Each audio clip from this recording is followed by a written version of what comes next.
Good morning. It's Friday, and that means the Lion's Den. Thank you so much for joining us today. And yes, we are a little late, and I can quickly explain that. We've got the famous Jack Rock with us here today, and I had to go fetch him.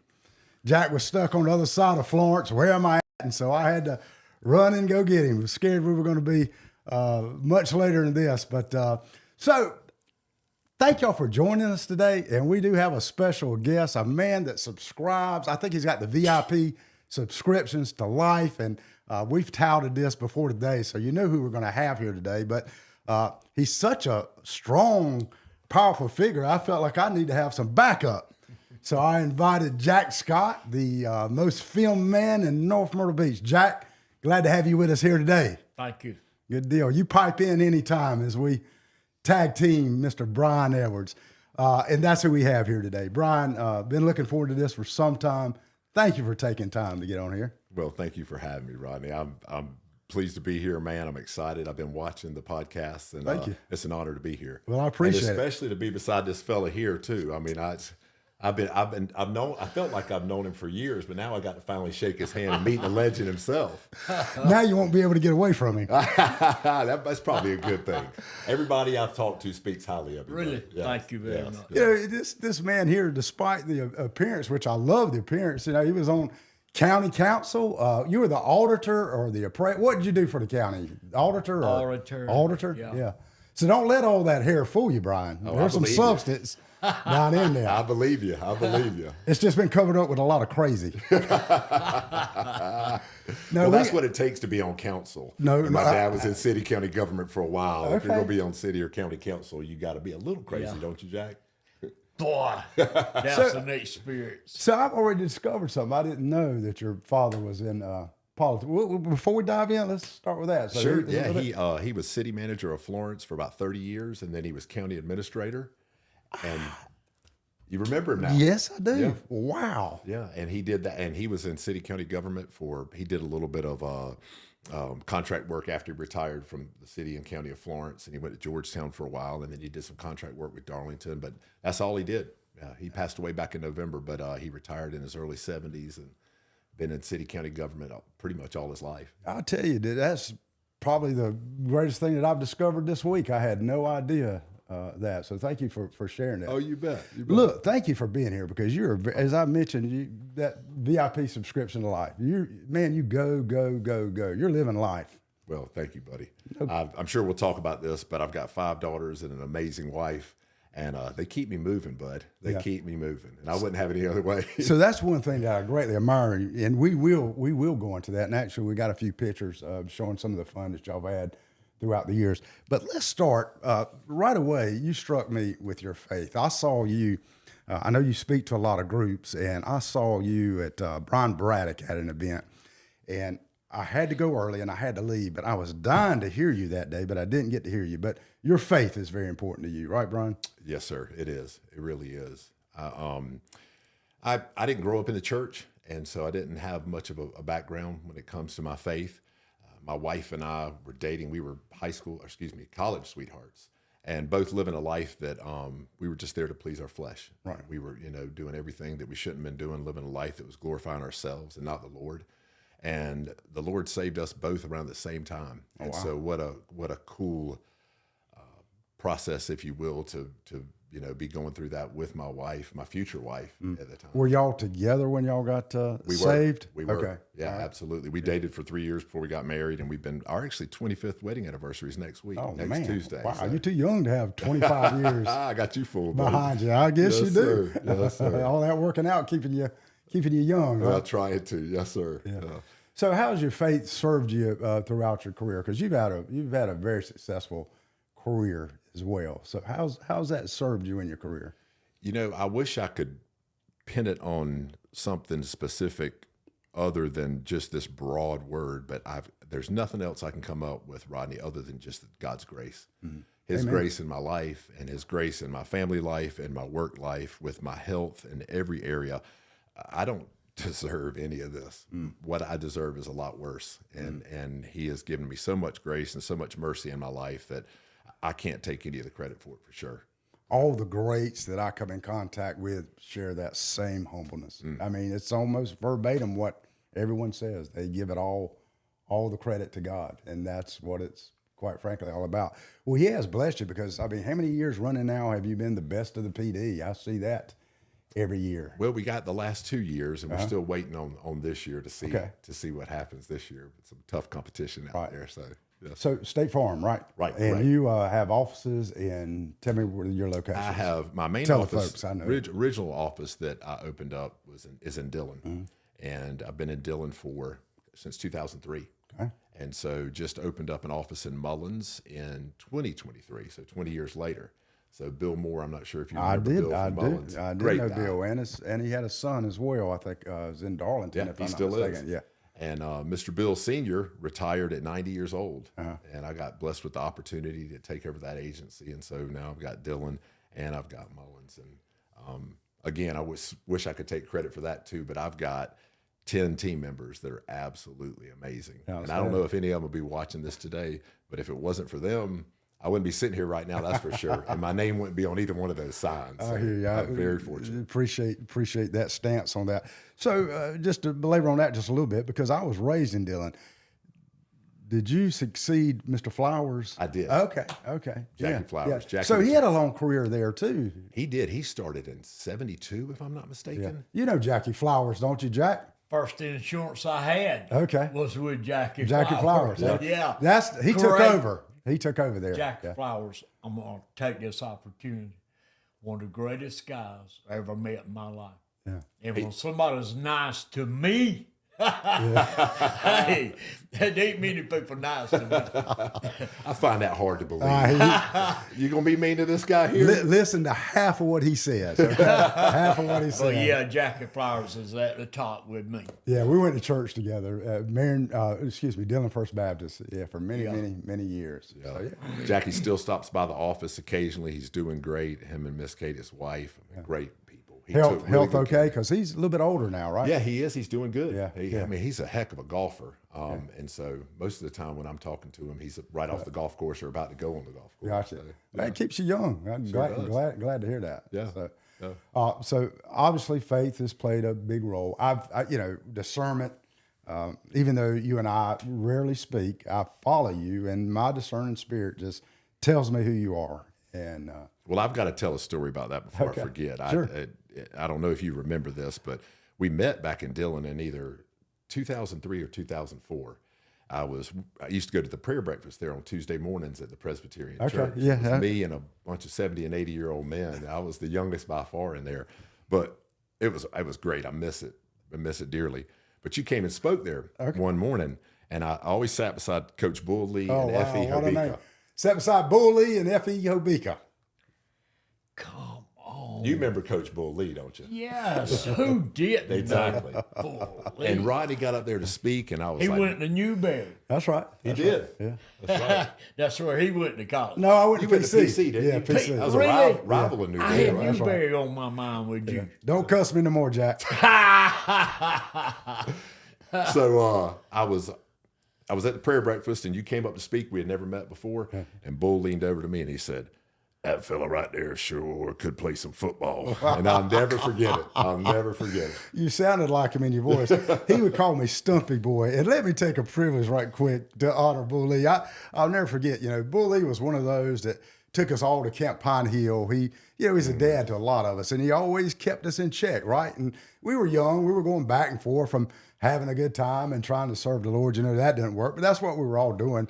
But he'd always check on us. And I remember when I got back to Marion, I was older now, he came over to me and said, "Stumpy Boy, where you going to church now?" That's his way of checking on you. Mm-hmm. I said, well, Coach, I'm going to Marion Baptist. Oh, yeah. He said, this is what he does. "What that pastor name over there?" And so it's a Nabbit, and we were dear friends. We've been on a bunch of mission trips, and I went blank because of Nabbit, and I was panicking. He said, "I believe that pastor named Nabbit." So he thought he caught me. Now I was living right at that point. You got that impersonation down pat, Coach Lee. I haven't heard that in a long time. I've been around him enough, brother. He's a good man. I miss him. Yeah. I miss him. I appreciate you bringing that up. I really do. That's a good memory. It was 20 years ago. Over 20 years ago. So let's dwell, because this is also we start off with faith, but this is so important to you too. It's obvious because you wear it on your sleeve. Your family means everything to you. Yes, sir. Yeah. Zeb, if you will, pull up a picture or two with his family. I see them on theme trips. They travel a lot, but they're always together. That picture there is just when you were speaking somewhere. I know you do a lot of speaking to groups as well. Yeah, tell us about this one, man. I love that. So anyway, it's hard. My wife looks so young that you can't tell her sometimes from my daughters in here, but my wife is right there in the white vest, and she comes up with the best themes for Halloween. Good. And so every year for Halloween, she's got a new theme for us. We kind of vote on it a little bit, but she always comes up with the best ideas, and that I believe was our 1970s theme back in 2019. And so we always dress up. We always do a theme together as a family. And God, we've been doing it for, my oldest is 19. So for Can 19 I throw years. something in? Please do. I used to go to the hippie rallies way back. Do you remember Woodstock? Oh, yes, sir. We had Love Valley, million people. And they are dressed like we did in the 60s. Did you realize that? Yes. Yeah. They got the hippie dress. You still got some of those outfits, Jack? Yes, I do. I still got my pants and all the. He'll need to borrow them for next Halloween. Yeah. Or maybe you can adopt one more. Yes, bring them on in. That's right. You kind of remind me of Michael Lang, the back in '69 when he put the Woodstock thing on in the pasture up in New York. Yeah. Yeah. Have you ever heard about I Woodstock? have. Were you there? Oh, yeah. You were? Yeah. Had a Volkswagen hippie van. All of us at Lakeview loaded up. There's a few of us still living that went, How about that? But one of the best rallies I ever went, hippie rally, was in Love Valley, North Carolina. Okay. You ever been there? I never Little have. cowboy town up on the top of the mountain. I don't believe it. Beautiful. Yeah, beautiful. And that's the best one we ever went to. The stories go on and on. I'm sure they do. I've been doing Jack Rock a long time, and I get a new story. He doesn't repeat stories. I get a new story every time. Most people repeat their stories because they forgot who they tell. That means you got an interesting life right there. If you got a new story every time, to say the least, brother. that's good living. You would not believe special women that come up to me at the beach and other places I might wear crowds at, and they tell me, this is all they tell me. Please tell me the stories. Really? I mean, numerous. I bet he tells a different story to them than he tells us. Don't you believe? Most likely. Yeah. Here's what you'll learn I'm sure in there's some politics. lines incorporated in those One of the stories. first things you'll learn in politics. Learn this when I first started out. Tell them what they want to hear. His daddy was a senator, in fact. Okay. So he got politics, honestly. So I understand that. he'll take over if we don't get back. Okay. See if we can't find another picture. I think we got another theme picture of them of Halloween, Zeb, if you get an opportunity. While Zeb's doing that, this is Zeb Boykin's studio. He's done a great job. I took some pictures and put it on Facebook earlier. And so if you'd like to do a podcast, reach out to me and I'll put you in touch with Zeb. He's got the setup, great setup here, isn't it, guys? It is awesome. Really, it is really. awesome. On Halloween, there we go. Okay, yeah, let's talk, Brian. Look at this Well, one. that was last year. Okay. And, we kind of run out of themes after a while. There's 7 of us. And so you run out of themes and you try to get all 7 of you in a specific outfit. So I wanted to do the Incredibles, but I'd wanting to do it for years because I wanted those fake muscles on, And You don't need them. Well, fortunately, I won out on that one, and I got to wear the Incredibles outfit. But Cool. yeah, Cool. so that was it. I'm not sure what we're going to do this year. No, My wife won't ever tell anyway, so you'll find out on October 31st. I was with a group one time. And I thought it was pretty creative. They did Gilligan's Island, which was kind of cool. It had all the characters in that. Yeah. Yeah, that's a good one. Is there any more? That might be all of the Halloween pictures, Zeb. Yeah, I think that's all the Halloween. We've done Scooby-Doo. We've done all kinds of, and sometimes I have to dress not quite as masculine as I would like to on some of these outfits, being, living Take with it for the 6 team. girls. Take it for the team, And right. so I always love it when I can wear one that's, a little bit more masculine. What was Last your year favorite? Did you have a favorite? Was that your favorite? Or? This sounds crazy, especially coming from a guy, but it was the way my daughters looked, how cool they looked when we did Mary Poppins. They all dressed up as the little chimney sweeps. Okay. And they put charcoal on their face and everything.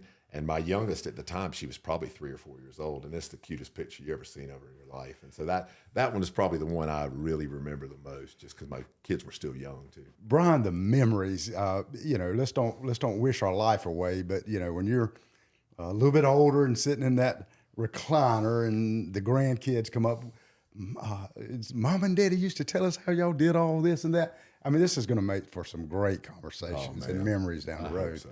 Yeah, I hope so. What do y'all hang at the house? Do y'all go anywhere? What do you normally do? Different things or?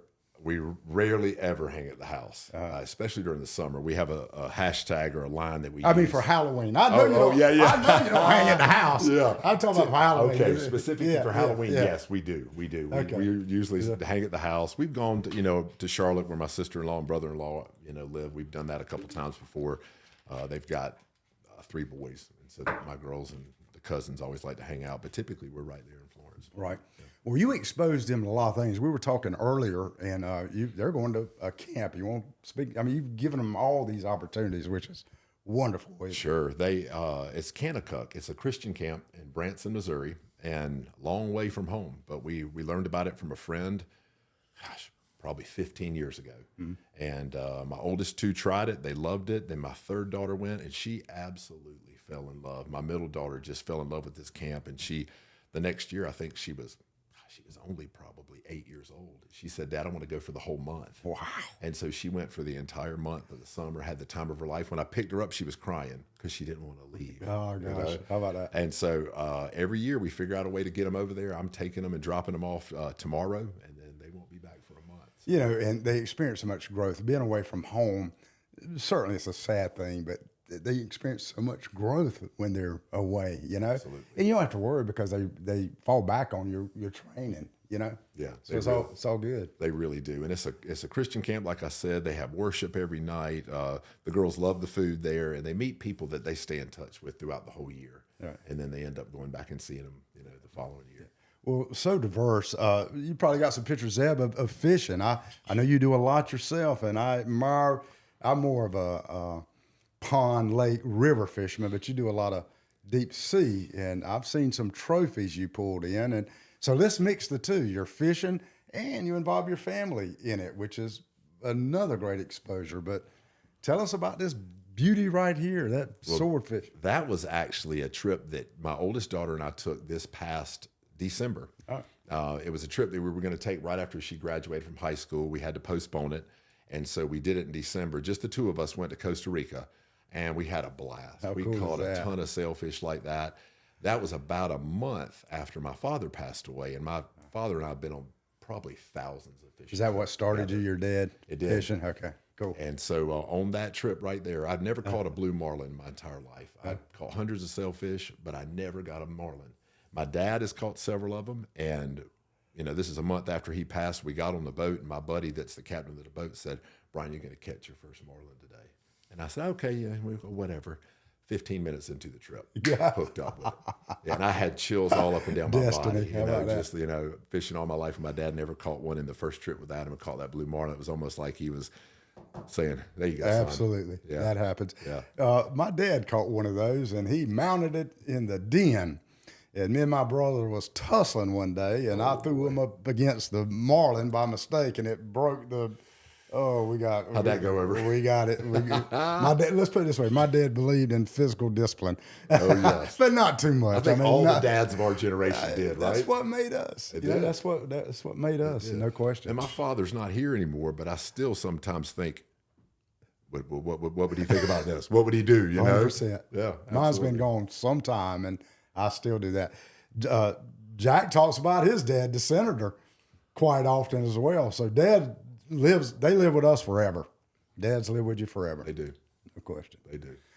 Any more fishing trips? Because you've done a lot of them. I've seen them on Facebook. Do we have any more pictures, Eb, or is that? That's all the fish. Okay, yeah. What was your greatest fishing trip? Would you rank that last one as? That last one was up there, being especially being with my daughter and her catching her first sailfish too. I mean, we caught a mess of fish. I think we caught some tuna as well, and we both love sushi, so we went back and ate fresh sushi. Nice. That night. But I had some fishing trips as a kid, fishing with my dad, just at Santee First time I ever caught a catfish that was above 5 pounds. I still remember the trip. And we caught 4 or 5 catfish, flatheads that were 30, 35, 40 pounds. And I thought that these fish didn't even exist. I had no idea that you could catch catfish that big. And I probably 7, 8 years old when we did that. And I remember that trip like it was yesterday. Yeah. And so it's not necessarily, you don't have to travel around the world and go catch blue marlin to have an amazing experience that you never forget. Oh, if I ever get tired, and I won't, even throwing a cork down, seeing that cork go under the water, feel that weight is one of the greatest things. Isn't it? I'll never get tired of that. Never. And snatching that bass, I know. Come on. The same way. Let's go. Let's do it, buddy. Does all your girl, are they very different? Are they alike? Does all of them enjoy fishing? Do they have different there's talents? Or they definitely have different talents. They have a lot of similarities, but then at the same time, they are extremely different. They really are. I've got dancers. I've got volleyball players. They've all trained jiu-jitsu at one time or another. I've got a great singer in the family. A couple of them play guitars, and they didn't get any of that from me. None of the musical talent, that's for sure. So there's a lot of similarities, but there's a lot of differences as well, and personality differences, and they really are a blessing. They are. Yeah. Well, that you spoke that one of them takes the martial arts. Let's transition into that, because that's a big part of your life. This man right here will tie you up, Jack. He'll tie you up in a heartbeat. I need to be. I wouldn't back talk at all. I'm not sure I want to tussle with this fella. You know what scares me about him? What? He's got that pro football head. Look at it. We got to talk about that after we talk about some martial arts, but he played a little football too. Football players scare you? Football players scare you? No, because I don't think anything scares him. They can't catch me. That's Jack Rock. I believe it. The most photographed man of all of North Myrtle Beach. That's what they say about you now. Oh, what? The most photographed man in all of North Myrtle Beach. Really, I wouldn't doubt that. Really. I mean, I live it, He don't lack confidence. No, that's a good thing. That is a very good thing. Yeah. It's a very good thing. So how many are your daughters so a couple of them involved in the...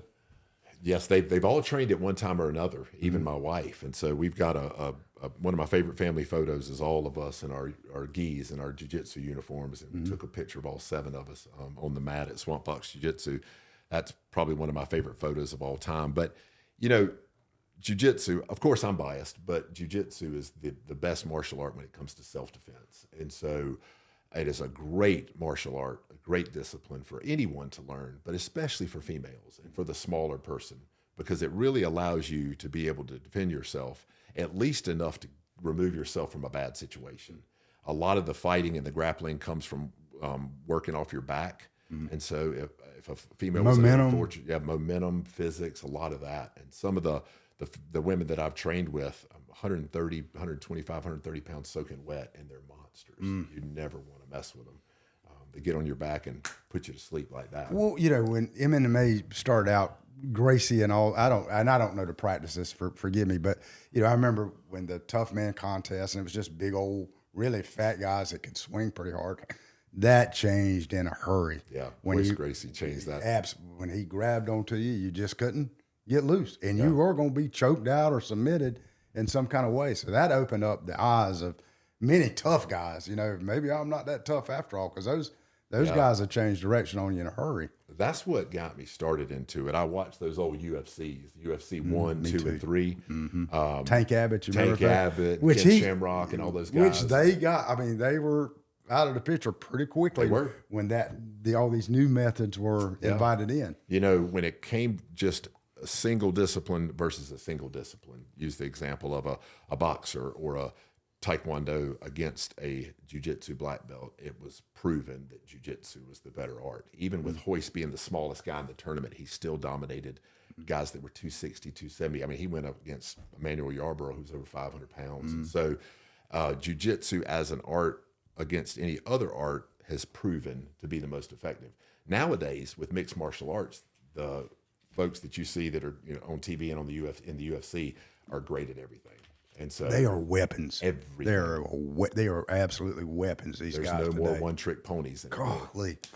But back to Gracie, it was like a boa constrictor. I mean, he'd just get on you and smother you, and I will tell you, it was all over. You couldn't get away. My first ever lesson in jiu-jitsu, there wasn't a school in Florence at the time I started. So I was driving back and forth to Myrtle Beach to train. I'd go twice a week and go train at Myrtle Beach, and was really, really enjoying it. And then a former special forces fella by the name of Tim Jones was from Florence. He moved out to Dallas. He worked in the police force out in Dallas, and then he came back to Florence and he opened up a jiu-jitsu gym. And so I was his first student, and he was about 145 pounds, in good shape, but he's a small fella. And you had never had any, I mean, that was your first experience? It was. Okay. And so I walked in that door and I looked at that fella and I said, I'm a former football player. I was pretty big then. I was about 245. Really? Wow. I looked at him and I thought in my head, I'm going to kill this fucker. I'm going to kill him. Was I wrong or was I wrong? For at least about 3 or 4 months, it was just the two of us. And he whooped me all over that I would come home at night and my wife would say, are you, my face would be purple. Not red anymore. I mean, just purple. And I loved it. I mean, and then I learned right then, I said, if that guy 100 pounds smaller than me and 10, 15 years older can whip me like that, I got to learn this. I got to learn it. Yeah. It's a lot of, because it is, a lot of cardiovascular involved in that as well, isn't it? Sure. I did a little boxing in the Marine Corps, and it just blew me away at how those guys train, because it just a couple of swings and your breath. You hit a heavy bag for 60 seconds. You know, I mean, it will absolutely destroy you. So you actually, I mean, you compete. Yes, Talk to us about, and look, throw that modesty away for a minute, because you've done some pretty amazing things. What I'm saying, let's talk about your career, so to speak. And well, thank you. I started competing pretty much right after I started training. I started training about 17 years ago, right after my second daughter was born, and fell in love with it and started competing and fell in love with competition.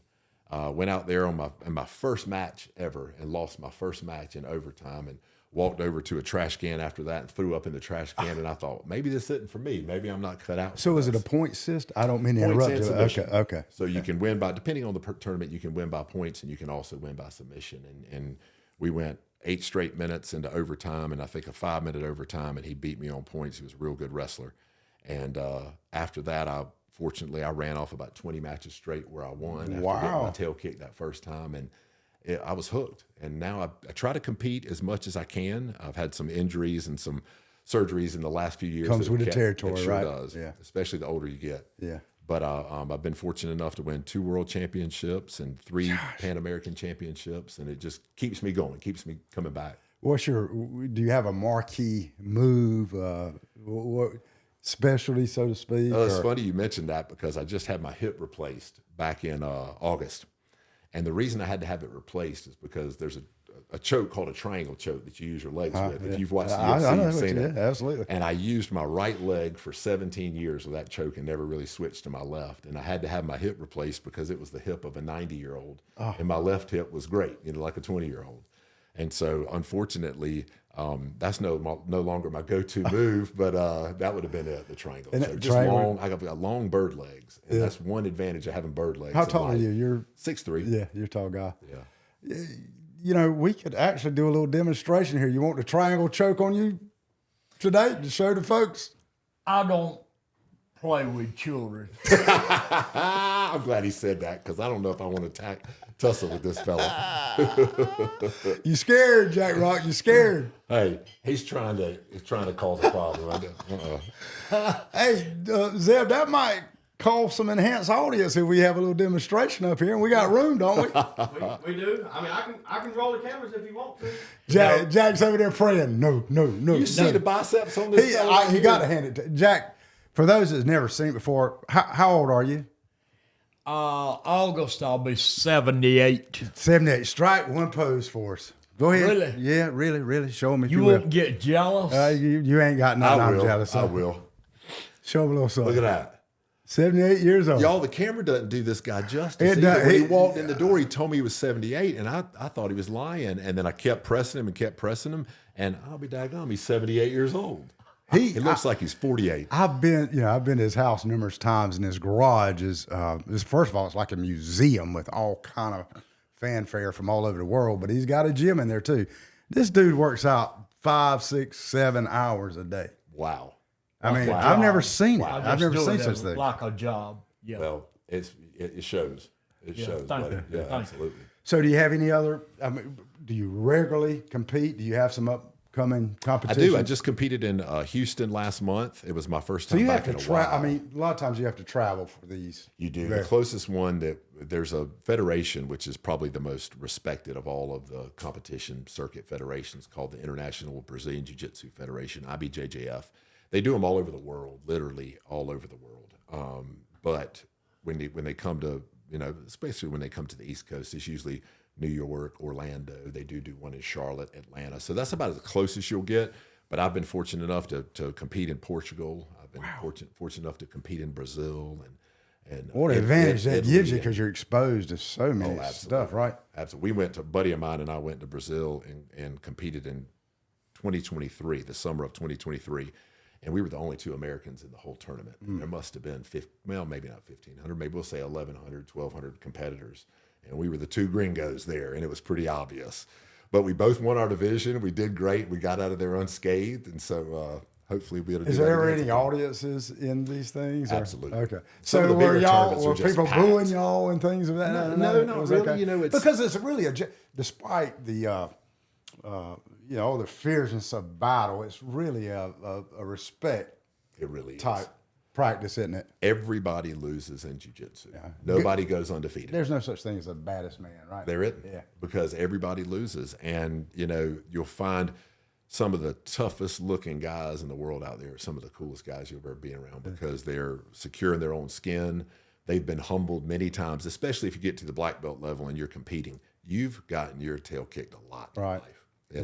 Nobody goes unscathed. And so I've made some wonderful friends that I stay in touch with. And even if I don't see them competing for a couple of years, when I see them, I will go up to each other and hug each other and then go out there on the mat and start tearing each other apart. I remember the story goes that a mother was trying to humble her son because he was always fighting. She said, "Son, there always will be somebody tougher than you." He said, "No, Mama, somebody got to be the baddest."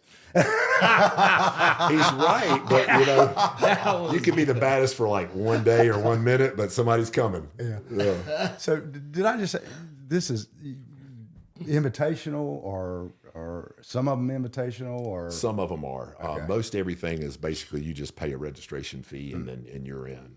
But you have to go through kind of a somewhat arduous process to get registered with the IBJJF. They have to verify your belt, and it's not just fly by night. They really do a great job. And once you become a black belt, you have to go through a background check and everything. bit of vetting, So, yeah. So they don't just throw it out. so no there. Yahoo just go. Well, Yahoo wouldn't want to go in there, if they had any sense, really, right? Right. Yeah, it'd be a one and done pretty quick. So you're such a gentleman, but have you had to ever use it outside of the territory, so to I speak? never have. Yeah. I hope I never do. Yeah, it's because I your really presence, don't. the way you present yourself. You're not I know there's a lot there, but you're not threatening. Yeah, I think that I actually know this. Most of the men and women that train jiu-jitsu, especially if they've done it for a while, they're less likely to get into an altercation just because they're secure in their own skin. Right. They Don't have to prove a thing. don't have to prove a thing. And I've kind of thought about that before. Like, what would it take for me to actually have to do that? And honestly,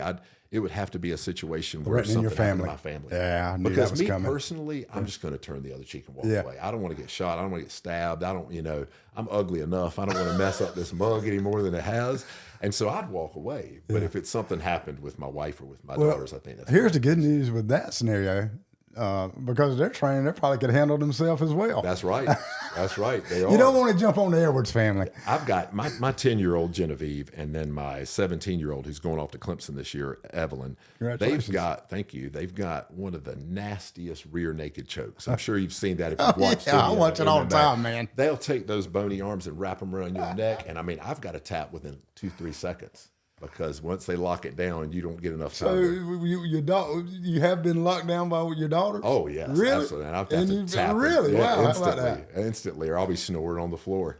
Yeah. I was watching a little bit of it last night late. I couldn't sleep, and I don't know if I admire the guys or not, but some of them won't tap and they'll just go out. Yeah. The referee. I mean, I I guess it's just a matter of seconds. It really is. It's, in the chokes, a lot of times you feel like you're okay because a good choke is a blood choke. So it'll cut off your carotid right here. You could talk, you could breathe, you're fine, and the next thing you know, you're out. So it's the stop of that blood flow. It's not cutting off your air supply. It's cutting off your blood supply to your brain, and that's what puts you to sleep. Yeah. And I've been in that situation before. I thought I was fine. And the next thing you know, you wake up and a referee's standing over you, shaking your legs, And it's humbling. Yeah. But when they catch you in an arm bar or a foot I was lock or getting something ready to like mention that, those arm you bars. see I've those seen a taps. pop. I've seen a pop, Yeah, I've had before mine on popped TV. a few times. Really? Wow. Torn my bicep off and all of that. And those are the ones where you tap as quick as you possibly can. Yeah. Yeah. Once it's locked in, ain't much you can do about it, That's right? right. Yeah.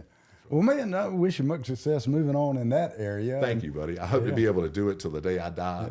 I'm trying to do my best to recover well and work out as much as I can, stay fit, and so I will be able to do it as long as I can. And the thing about that, Brian, I know for me, because I've been competitive all my life in sports, and what I've played a lot recently, because I need somebody. I used to run all the time, walk really now, but I need somebody in front of me sometimes. So I play a lot of tennis. And that satisfies the beast. Yes. And I'm sure that's what it does. Your competitive spirit, somebody in front of you, It is. satisfies the beast. Some of the health issues I've had and surgeries that I've had that have kept me off the mat a little bit in the last, really since COVID, I didn't realize how much I would miss it. And when you've done something like that for 17 years and it's your outlet, it's your passion, it's, your way of just kind of getting it all out, I didn't realize how much I needed that as almost a form of therapy. Buddy of mine said, "Brian, do you do any meditation?" And I said, "Meditation? I don't know, man. I sleep. Is that meditation?"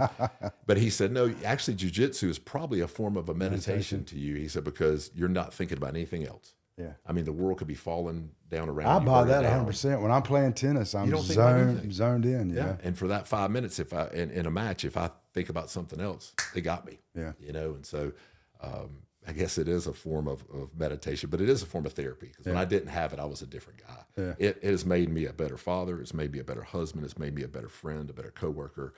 I don't know. It's, it's funny because a lot of people will say jiu-jitsu is kind of like a cult, but you see why people say that, because when somebody jumps in and they embrace it and they ride it long enough to see the benefits in their life, Right. It's really hard to stop. Yeah.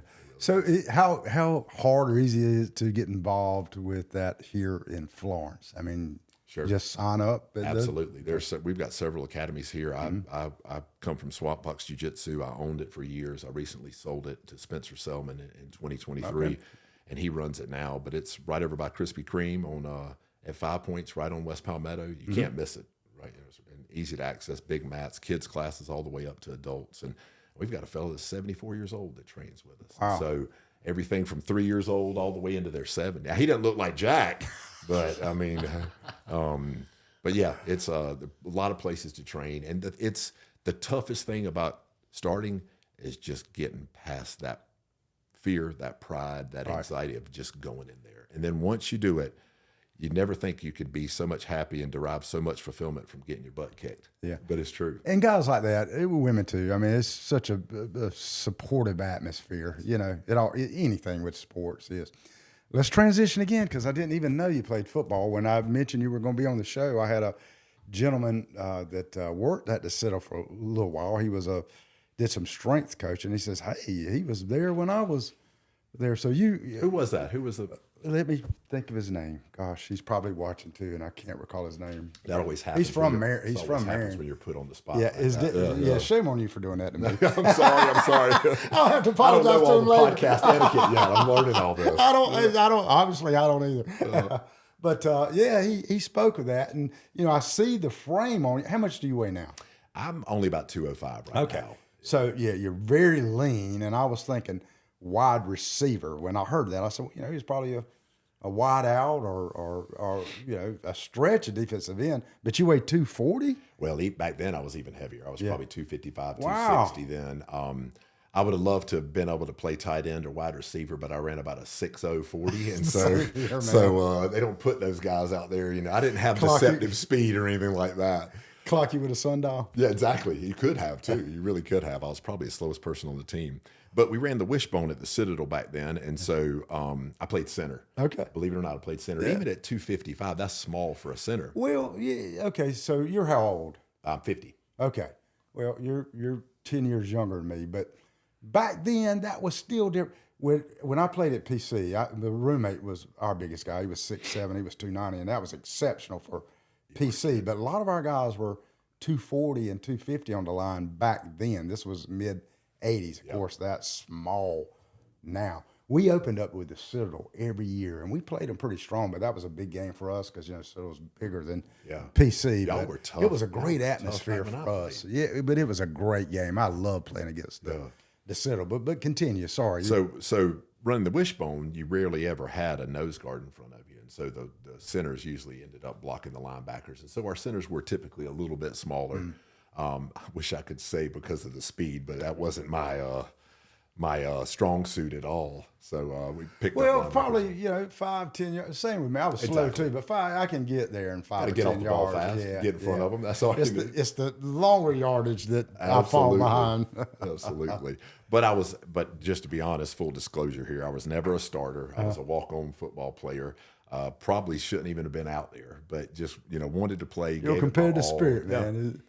And I did that for a few years, and I couldn't keep the weight on. I got down to, probably 220, 225, and played for football for 2 years and then switched over to rugby. Okay. And fell in love with rugby. That rugby is something else. It was a blast. When I was in the Marine Corps, I had serious thoughts about going on the rugby team, but just never got around to it. But I got to tell you, man, I think it's probably tougher than football, isn't it? It's so interesting because you're naked. You don't You're wear any naked. pads. Yeah, you're nothing naked. at all, and you're smashing each other around. But it's funny because all them dudes had those cauliflower ears. And I got hurt all the time playing football, wearing full pads. Never got hurt one time in rugby. Of course, my face was messed up and the ears, and I always had a bruised up face. But I think because nobody has any pads on, they're not reckless the way they hit. They're not reckless the way they tackle. You take that into consideration when you're out there playing. And I don't even remember seeing a serious injury playing rugby. Yeah, pretty good. Where did you play high school football? West Florence. West Florence. I did, Okay. And what position did you play there? I played offensive tackle and defensive end. Okay. All right. Yeah. So utilizing that size, that height. Yeah. You would have been a big boy in Dillon. And Jack's from Lakeview, which has an incredible football tradition down there. Jack, you didn't play football though, did you? You were The only thing I played was the devil. chasing the juke joints. And half of that ain't true. He likes to make you think it is, but half of that isn't even true. We got another podcast after this, and he's going to join us on that. Zeb, I and him did some years ago, and it was a pretty cool dynamic. Oh, I can't wait to see that one. I'll get more stories on that one, Jack. Yeah, he'll talk. We'll involve him a lot more. Yeah, I'm not paying him much attention. I'm interested in you today. I can talk to Jack anytime. I'm sitting over here killing myself trying to hold back. He's my body. In case this turns sideways and you got mad at me, that's my bodyguard right there. But after hearing these championships, hey, Zeb, you gonna have to contribute too. If Brian gets mad, it's gonna take the three of us. Zeb's a big fella, a former Marine. He is a big dude. Zeb's a big dude. I'm just referee. And he's a good bit younger than you and I are too. Yeah. Younger than all of us. Yeah. He's got more energy. He just had a baby last week, his second. Oh, congrats! Yeah, so Zeb. he's burning the candles at both. That's why he's got this wonderful man cave, podcast cave out here. He needs to get away. You got you a man cave? I do, but it's right in the middle of my house. Okay. So it's not really a man cave. It's I need to have one of those vault doors to close it. Living with 6 women is, I know it's a blessing, but it's got to have its challenges too. It is. The crazy thing is people all the time say, how do you deal with the drama? How do you deal with the drama? And I have to give her credit. My wife is unbelievable. My bride is unreal. Wasn't she a fitness instructor? She still is. Still does that. Okay. She's a fitness instructor at McLeod Health and Fitness. She teaches all week long, sometimes 2-3 classes a day. She's super fit, and she's as sweet as the day is long. She's just a wonderful, wonderful person. And I love you, baby, and happy anniversary coming up here in just a few more days. 25th coming up. Happy anniversary to Edwards. Yeah, good deal. So, good deal. Just to answer your question about the girls, you'd think there would be so much drama, it would be just unbearable. Right. It's not. It's actually the opposite because you can't allow any. It's kind of like if you had terrible illustration, but if you had, 6 dogs in the house, you'd have to run a tight ship or those dogs would tear that house apart. All right. Well, we've got 5 daughters, and there's 6 females and 1 male in the house, and you can't allow any drama because it would just, you'd go crazy. And so they know that, they understand that, and they're awesome girls. Every one of them has been such a blessing. And from every stage in life, you can imagine I've heard it all from men and women. I feel so sorry for you, and don't you know what causes that? And you didn't have a TV in your bedroom. And I've heard some terrible things too, about saying if I had 5 daughters, I'd run away and all this. But it's nothing like what people told me it was going to be like. They said, wait till they're 10, wait till they're teenagers, wait till they go to college. And every stage has been amazing. It's been better than the last. And so I give my wife all the credit in the world for that, but I've got to give my girls credit too. They're amazing daughters, and I could not be more blessed to be their father. Right. Yeah. What you gonna do when have the young men started calling yet? Now, how are you gonna handle that? They actually have started calling, but my girls are Put all your jiu-jitsu trophies in the front room. Well, I've got a couple stories like that. In my man room, I've got them all hung up. I mean, it's kind of like And ostentatious. you strategically invite them in I that got room. one better than that. Tuition. Oh yeah. Tuition and weddings too. Yeah. Oh God. Vehicles, if that's that's what you do. Insurance. Well, he's That's right. But That's right. the Lord has blessed him. I mean, in your business, the Lord has blessed you. Can I throw something in Throw it, Jack. on what Please you're do. talking Please about? do. You and my youngest son he lives here in Florence also. Okay. And you and him got a lot in common. I think Y'all so too. need to I meet think so each too. other. I think He's so. got Meet him, Jack. 5 girls. Does he really? He's got 5 daughters too. From that high to maybe 12. Oh, I got to 13. meet him. Beautiful wife, I gotta meet him. Christian folks. There's a lot. What's your I son's agree. name? He's got the same. He could be sitting Derek. there telling Derek the same Scott, okay. story that you're telling. Oh wow. In other words, I'm just picturing my youngest son sitting, telling what you're telling. In fact, right? Yeah, I mean, Wow. you look at him; he got all of Jack's genetics too. So he's like you. fit He's fella, huh? he's fit as well. Yeah. Well, Real I look sharp. forward to meeting him. Yeah, y'all Want do to. need it. Y'all do need to meet. Seems like he lives. I don't know the name of these streets and stuff, but I think it's over in the Hoffmeyer Yeah. area. Yeah. He's got kind of a Spanish house. Okay. Over there next to the park and all. Okay. Yeah. I want to meet him. But to answer the question about the young men, my oldest is a rising sophomore at Clemson, and she's dating the kicker on the Clemson football team. Oh. Super great guy. And I've he's hung out going. with him a I think lot. he's going to get a lot of reps. All the fanfare preseason. Clemson's going to be there.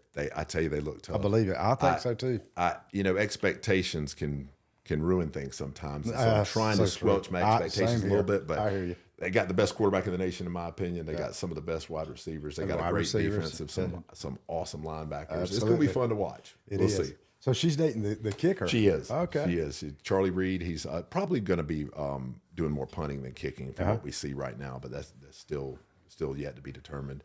And my second daughter she's not dating anybody at all. She's enjoying life and traveling, and we're actually about to go on a trip with her here soon for a graduation gift.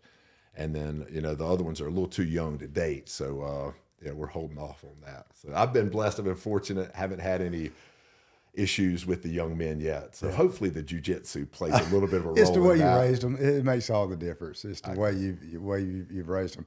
A sad day's going to come for you though. That empty net. Can you even fathom an empty net? And we got a Fortunately, it'll be a while. while. Fortunately, it'll be a while for you. But Yeah. can you imagine that after? I really can't. When they were really, really young, I was longing for it. I can't wait for the day. And now I'm like, I can't believe I ever uttered those words because I want them to stay. I love them. I want them to stay. They're so much fun.